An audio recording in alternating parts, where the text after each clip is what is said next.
윤석열 대통령의 과거와 현재, 충격적인 사건들. 누구인가? 윤석열은 1960년 서울에서 태어났고 서울대학교 법학과를 졸업한 후 1991년 사법시험에 합격하며 검사로서 경력을 쌓았습니다. 그는 검사로서 특유의 정직함과 신념으로 주목을 받았고 특히 조국 전 법무부 장관 수사로 큰 관심을 끌었습니다. 2017년부터 2021년까지 검찰총장직을 맡으며 검찰개혁과 부패 척결에 큰 목소리를 냈습니다. 그 후 정치로 전향하여 2022년 대선에서 당선되며 제13대 대통령이 되었습니다. 대통령이 되기까지의 치열한 싸움. 2022년 3월 9일 윤석열은 국민의힘의 후보로 제13대 대통령에 당선되었습니다. 대선에서 법과 원칙, 공정과 정의를 강조하며 큰 지지를 얻었고 문재인 정부의 부패와 정책에 대한 비판을 강력히 펼쳤습니다. 또한 경제 활성화, 국민 통합, 사회적 불평등 해소를 주요 공약으로 내세우며 국민들의 기대를 모았습니다. 이어서 사법제도와 법집행에 관련된 정책 기조를 말씀드리겠습니다. 여기에는 개별 공약사항도 포함되어 있습니다. 자랑스러운 국민 여러분, 대한민국 헌법 1조에 모든 권력은 국민으로부터 나온다 라고 규정되어 있습니다. 사법권 역시 국민으로부터 부여받은 권력이기 때문에 오로지 국민을 위해서만 행사되어야 합니다. 그런데 현실은 그렇지 못합니다. 제가 대통령이 되면 정권을 위한 사법이 아니라 국민을 위한 국민의 사법제도를 완성시키겠습니다. 공정과 상식이 지배하는 대한민국, 국민이 신뢰하는, 국민에게 봉사하는 법치 국가를 실현하겠습니다. 법원은 국민 맞춤형 전문 재판이 이루어질 수 있도록 가정법원을 통합가정법원으로 개편하고 해사 전문 법원을 설치하겠습니다. 통합가정법원은 아동, 소년, 가정의 분쟁을 원스톱으로 해결함으로써 국민에게 마치 종합병원처럼 치료 사법을 제공할 것입니다. 해사 전문 법원은 해사 분쟁을 전문적으로 해결함으로써 국민에게 세계 최고의 기업처럼 재판 서비스를 전문적으로 제공할 것입니다. 법무검찰은 국민이 안심할 수 있는 안전사회를 실현할 수 있도록 개혁하겠습니다. 검찰의 독립과 정치적 중립성을 더욱 강화하겠습니다. 이를 위해 법무부 장관의 구체적 사건에 대한 수사 지휘권을 폐지하겠습니다. 또한 검찰총장에게 독자적인 예산 편성권을 부여하겠습니다. 흉악범죄 척결을 위해 범죄 예방 환경 개선 사업 본부를 설치하여 범죄를 유발하는 유해 환경을 일소하겠습니다. 흉악 범죄자의 재범 방지를 위한 교정제도를 개혁하겠습니다. 보호 수용제도는 일정 시간 보호시설에 거주하고 교정 프로그램을 이수함으로써 단계적으로 사회에 적응하는 방식입니다. 이와 같이 보호 수용을 조건으로 하는 가석방 제도를 도입하겠습니다. 그 전제로 흉악 범죄의 형량이 2분의 1까지 가중되도록 법 개정을 추진하겠습니다. 김건희, 윤석열의 파트너이자 정치적 동반자. 윤석열 대통령의 정치적 여정에서 중요한 역할을 한 인물은 바로 김건희입니다. 김건희는 윤석열의 정치적 파트너이자 인생의 동반자로 그의 대선 후보 시절과 대통령 당선 이후에 큰 영향을 미쳤습니다. 윤석열과 김건희는 2012년에 결혼했으며 그 후에도 둘은 정치적, 개인적 관계에서 중요한 역할을 이어갔습니다. 2022년 대선 기간 동안 김건희는 공식적인 유세 활동과 공적인 자리에서 윤석열을 적극적으로 지원하며 그의 이미지를 강화하는 데 큰 역할을 했습니다. 김건희는 대선 유세에서 적극적으로 활동하며 윤석열의 진심을 강조했으며 대중과의 소통에서 윤석열의 이미지에 큰 영향을 미쳤습니다. 또한 그녀는 정치적 행보를 넘어 사회적 이슈에 대한 발언으로도 주목을 받았고, 그가 대통령 당선 후에는 여전히 중요한 정치적 파트너로서의 역할을 하고 있습니다. 김건희의 대선 캠프 내 활동과 그들의 결혼은 당시 언론과 국민의 큰 관심을 끌었으며, 이는 윤석열의 정치적 입지 강화에 기여한 요소 중 하나였습니다. 김건희는 윤석열의 정치적 여정에서 단순히 배우자 역할을 넘어서는 영향력을 행사한 인물로 국민들 사이에서 그녀에 대한 관심과 논란도 적지 않았습니다. 대선 캠페인 중 일부 언론과 여론은 김건희의 배경과 활동에 대해 논란을 제기하기도 했고, 윤석열의 정치적 전략 중 하나로 그녀의 역할을 강조하는 경향도 있었습니다. 대통령이 된 뒤 윤석열의 리더십은 부패 척결의 강력한 의지. 윤석열 대통령은 취임 초기부터 부패 척결을 핵심 정책으로 내세웠습니다. 그는 검찰의 독립성을 강화하고 부패와의 전쟁을 선포하며 공공부문과 대기업을 대상으로 한 강력한 수사를 추진했습니다. 특히 공기업 부문에서 발생한 비리 문제에 대해서는 무관용 원칙을 적용하여 철저한 수사를 강조했으며 정치권과의 유착을 끊겠다는 강한 의지를 밝혔습니다.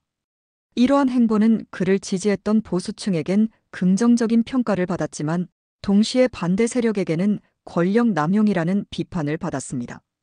대통령이 된 뒤 윤석열은 부패 척결을 위해 민간과 공공부문에서의 연루된 인사들에 대한 수사를 확대했습니다.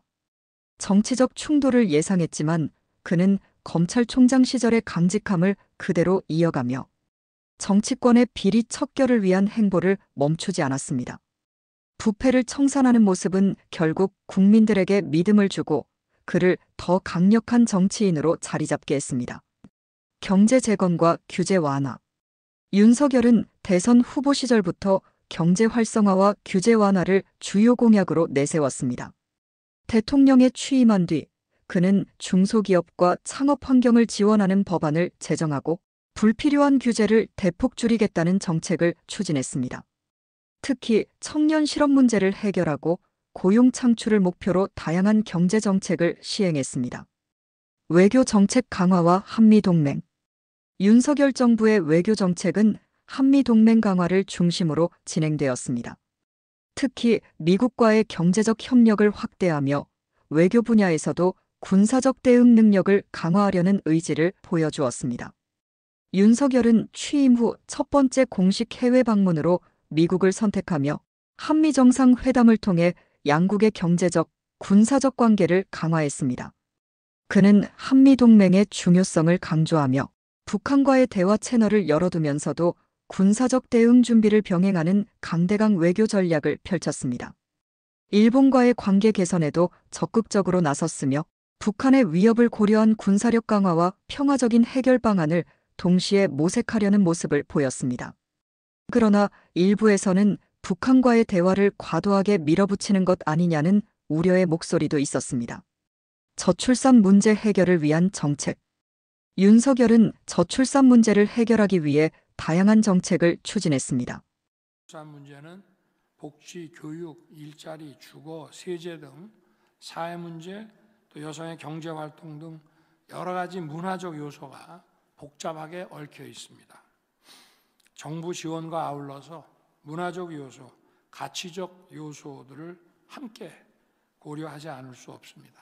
그래서 여러 각도에서 다양한 접근이 필요한 문제라고 할 수 있습니다.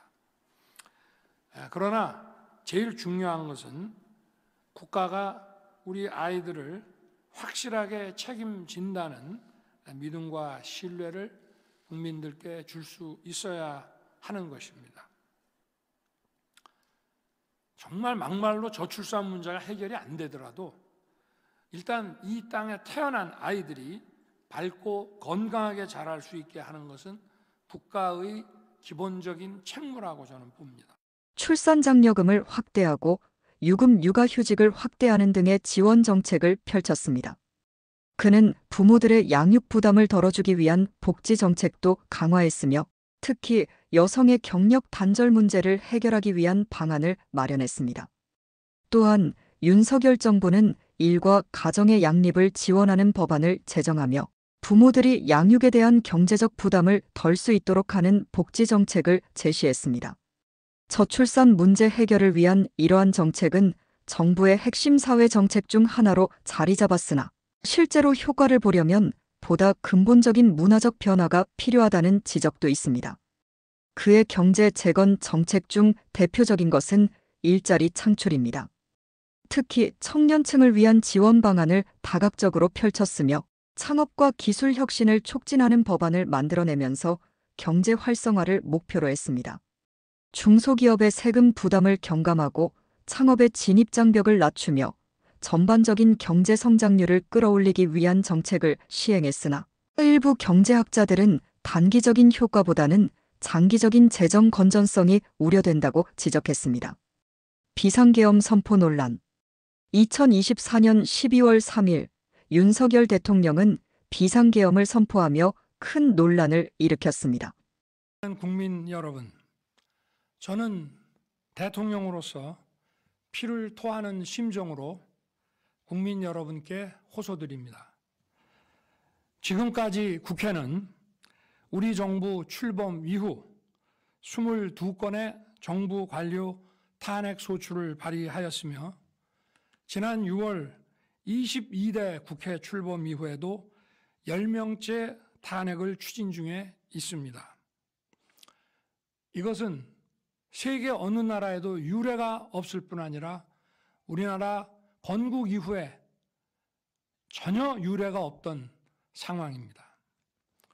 판사를 겁박하고 다수의 검사를 탄핵하는 등 사법 업무를 마비시키고 행안부 장관 탄핵, 방통위원장 탄핵, 감사원장 탄핵, 국방장관 탄핵 시도 등으로 행정부마저 마비시키고 있습니다.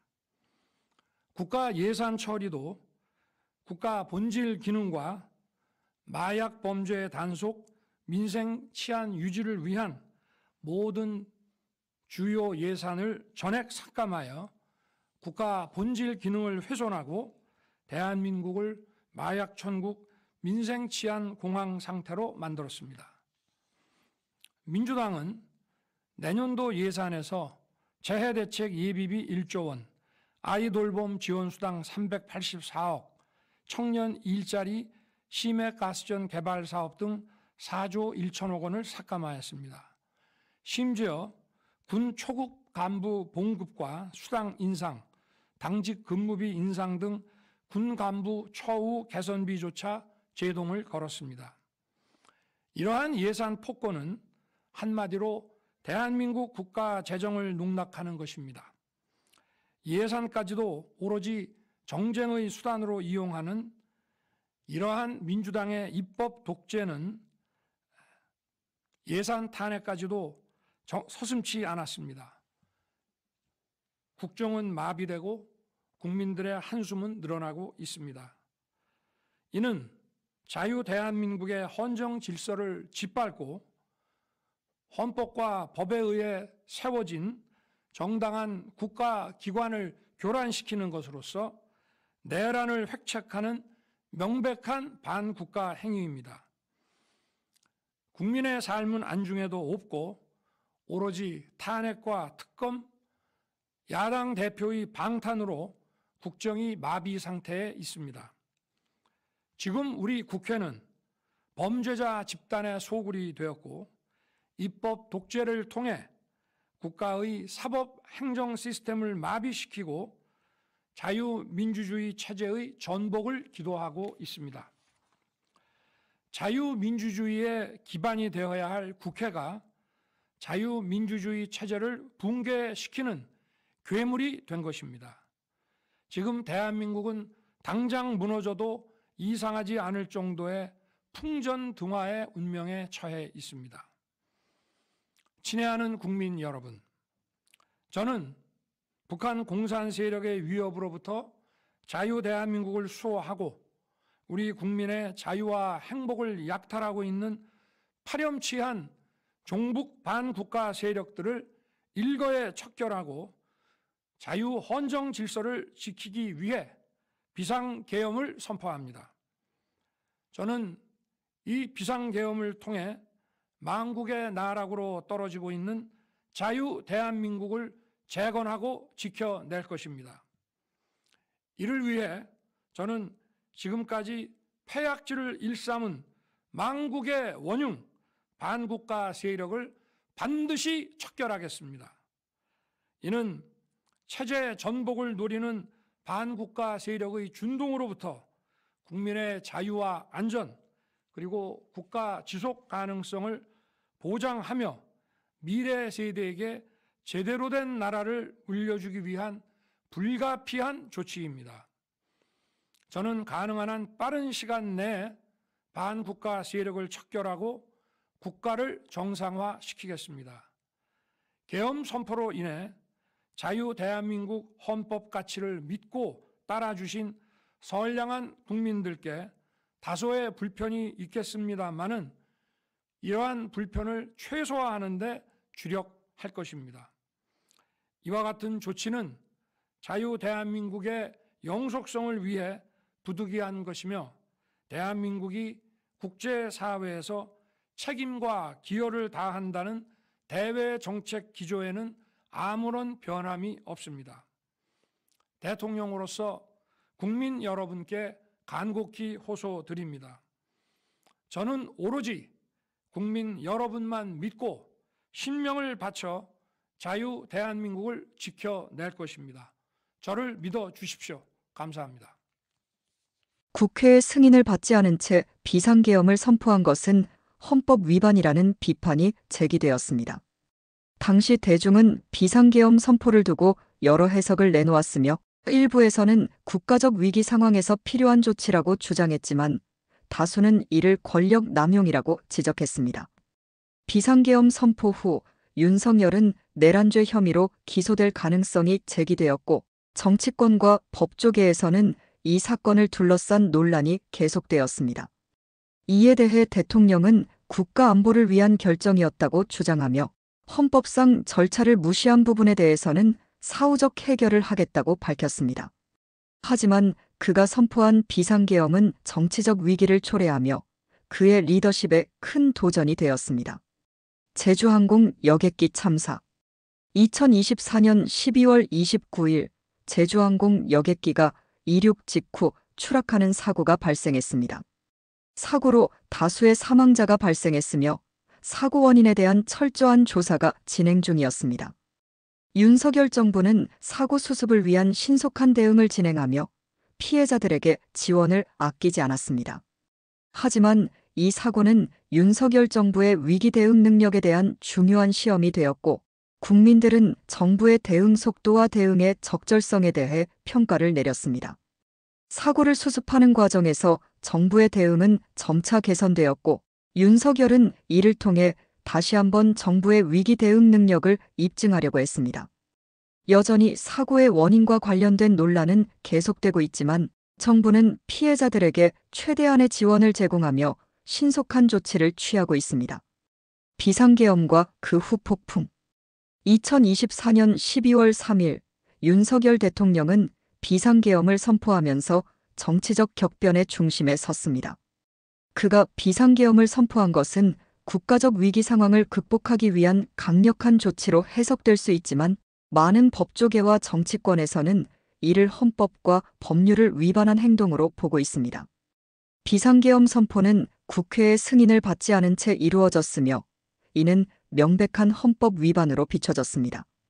이에 대한 논란은 대통령이 내란죄로 기소될 가능성까지 제기되었고 비상계엄 선포 자체가 국가의 민주주의와 법치주의를 위협하는 행위로 비판받았습니다. 비상계엄 선포는 국가적 위기 상황을 해결하기 위한 필요악으로 볼 수도 있지만 실제로 그로 인해 발생한 정치적 파장은 상당했습니다.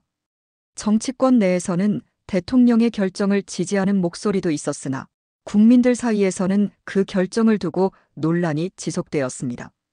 특히 야당과 시민단체들은 이 결정을 민주주의에 대한 심각한 위협으로 간주하며 이에 대한 강력한 반발을 나타냈습니다. 비상계엄 선포 이후 윤석열 대통령은 해당 조치가 국가 안전을 위한 것이라고 주장했지만 그가 제기한 이유들이 제대로 받아들여지지 않았고 여론은 더욱 격화되었습니다. 한편 법조계에서는 내란죄 적용 가능성에 대한 논의가 활발히 이루어졌고 향후 탄핵과 같은 정치적 대응이 이루어질 것이라는 전망이 나왔습니다. 이 사건은 단순히 정치적 논란에 그치지 않고 법적 및 사회적 후폭풍을 일으켰습니다. 현재까지도 비상계엄을 선포한 것이 적법했는지 여부를 두고 논란이 계속되고 있으며 이 사건은 윤석열 대통령의 정치적 입지를 크게 흔들고 있습니다. 탄핵, 그 위기의 순간. 2024년 12월 3일 윤석열 대통령은 예상치 못한 결정을 내렸습니다. 그날 그는 비상계엄을 선포하며 국회의 승인을 받지 않은 채 군사적 통제를 강화하기 시작했습니다. 비상계엄의 선포는 전례 없는 정치적 충격을 일으켰습니다. 일부에서는 이를 국가의 위기 상황에서 필요한 조치로 보았지만 많은 전문가와 정치인들은 이를 헌법 위반이라고 비판했습니다. 대통령이 비상계엄을 선포할 때 반드시 국회의 동의가 필요하다는 헌법적 규정을 무시한 것이라는 주장입니다. 이 결정은 바로 내란죄를 불러일으킬 수 있다는 심각한 법적 논란을 일으켰습니다. 비상계엄 선포를 둘러싼 논란은 단순한 정치적 논쟁을 넘어 대통령의 법적 책임과 정치적 위기 문제로 확산되었습니다. 특히 윤석열 대통령의 주요 지지층마저도 이 문제에 대해 엇갈린 반응을 보였습니다.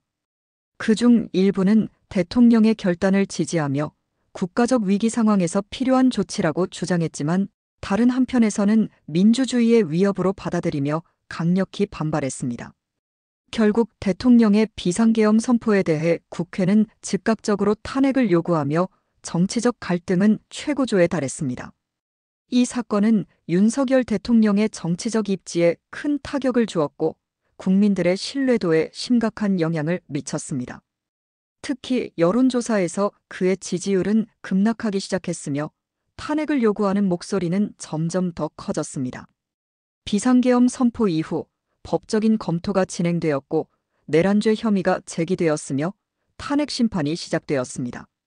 이는 대통령의 리더십에 큰 위기를 초래했고 국민들은 법과 원칙을 내세웠던 윤석열이 법을 어겼다는 점에서 더욱 실망감을 느꼈습니다. 한편 정치권에서는 이 사건을 둘러싼 논란이 향후 한국 정치에 미칠 영향에 대해 많은 예측을 내놓았고 향후 법원의 판결이 정치적으로 중요한 분수령이 될 것이라는 우려도 커졌습니다. 탄핵과 관련된 법적 논의가 계속되는 가운데 윤석열 대통령은 전방위적으로 자신의 결정을 정당화하기 위해 노력했습니다.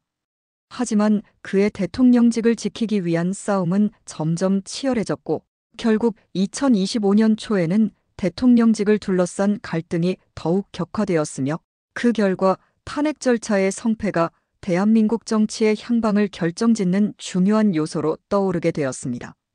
서부지법 난동 사건 지지자들의 폭발, 그 후폭풍. 2025년 1월 19일 서울 서부지방법원에서 충격적인 난동 사건이 발생했습니다.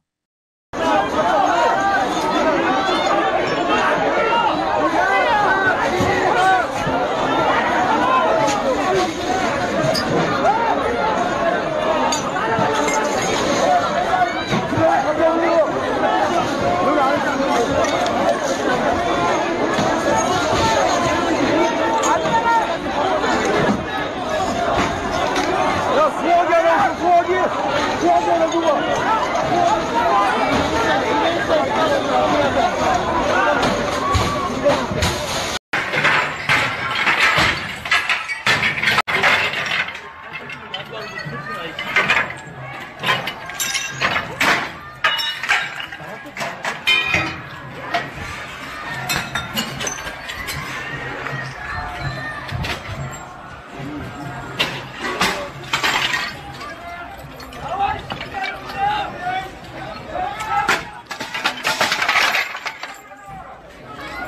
윤석열 대통령의 열렬한 지지자들로 알려진 다수의 군중이 법정에 몰려가 특정 판결에 대한 강한 불만을 표하며 집단 난동을 벌였습니다. 이들은 윤석열 대통령을 옹호하며 비상계엄 선포와 관련된 판결을 비판하고 법원의 판단에 강한 반감을 드러냈습니다. 당시 법원 내부는 큰 혼란에 빠졌고 일부 법정은 안전 문제로 폐쇄되었으며 예정된 재판이 중단되는 상황까지 이어졌습니다. 경찰이 현장에서 즉각 개입해 상황을 진압했지만 사건은 이미 온라인과 언론을 통해 전국으로 퍼지며 큰 논란을 불러일으켰습니다. 많은 사람들은 이 사건을 민주주의의 근간인 사법부 독립성을 위협하는 행위로 비판했습니다. 하지만 일부 지지자들은 사법부가 정치적 편향성을 보이며 대통령을 탄압하고 있다고 주장하며 사건의 책임을 법원에 돌리는 입장을 보였습니다. 윤석열 정부는 이 사건에 대해 공식적으로 유감을 표명하며 법치주의의 원칙은 반드시 지켜져야 한다고 강조했습니다. 하지만 야당과 시민단체는 정부가 이런 극단적 지지 행위를 사전에 예방하지 못한 책임을 강하게 물으며 사태 수습과 진상규명을 촉구했습니다. 서부지법 난동 사건은 단순한 폭력 사태를 넘어 대통령 지지층과 사법부 간의 갈등을 상징적으로 보여주는 사건으로 역사에 기록될 가능성이 큽니다. 탄핵 심판 대한민국 민주주의의 기록. 2024년 12월 15일 윤석열 대통령에 대한 탄핵 소추안이 국회에서 가결되었습니다. 이번 탄핵은 2024년 12월 3일 윤 대통령이 국회에 승인 없이 비상계엄을 선포하고 군병력을 동원하려 했다는 혐의에 대한 논란에서 비롯되었습니다. 이로 인해 탄핵 절차가 급격히 진행되었고 국회는 대통령의 헌법 위반과 권력 남용을 이유로 탄핵을 발의했습니다. 탄핵 소추안의 발의. 탄핵 소추안이 발의된 이후 여야 간에 치열한 논란이 벌어졌습니다. 여당 내 일부 의원들이 윤석열 대통령을 지지하면서 소수 이탈표가 있었지만 야당과 일부 여당 의원들의 지지로 탄핵 소추안은 가결되었습니다. 이로 인해 탄핵 심판이 헌법재판소로 넘어가게 되었고 대한민국 헌정사상 첫 번째 대통령 탄핵 심판이 시작되었습니다. 헌법재판소의 심리. 헌법재판소는 헌법 제76조와 국가안전보장법 위반 여부를 핵심적으로 다루며 심리를 진행했습니다. 주요 쟁점은 윤 대통령이 비상계엄을 선포하면서 국회 승인 없이 군 병력을 동원하려 했다는 점과 이를 통해 민주적 절차를 무시하고 권력을 남용했는지 여부였습니다. 사회적 반응과 갈등. 탄핵 심판이 진행되는 동안 윤 대통령의 지지자들과 반대자들 간의 갈등은 더욱 심화되었습니다. 대통령 지지자들은 정치적 음모라고 주장하며 시위를 벌였고 반대 세력은 법치주의 회복을 외치며 탄핵 인용을 촉구했습니다. 이와 같은 갈등은 사회 전반에 큰 영향을 미쳤으며 여론의 분열을 더욱 부각시켰습니다. 헌법재판소의 결정은 향후 대한민국 정치와 법치주의에 큰 영향을 미칠 것입니다. 이 사건은 민주주의와 권력 남용 그리고 법적 판단의 중요성을 다시금 상기시키는 중요한 전환점으로 기록될 것입니다. 오늘은 윤석열 대통령의 정치적 여정과 주요 사건들을 살펴보았습니다. 그가 비상계엄을 선포한 사건부터 시작하여 탄핵과 그로 인한 정치적 갈등까지 윤석열의 리더십과 정치적 선택은 큰 논란을 일으켰습니다. 이 모든 사건들은 단순한 정치적 충돌을 넘어서 대한민국의 민주주의와 법치주의에 대한 중요한 시험이었습니다. 앞으로 대한민국이 민주주의와 법치주의의 원칙을 지키며 발전할 수 있기를 기원합니다. 윤석열 대통령의 리더십과 정치적 선택이 대한민국의 미래를 어떻게 이끌어갈지 그 과정에서 우리가 지켜봐야 할 시점입니다. 오늘 영상은 여기까지입니다. 시청해주셔서 감사합니다. 또 다른 정치 이야기가 궁금하시다면 구독과 좋아요 눌러주세요.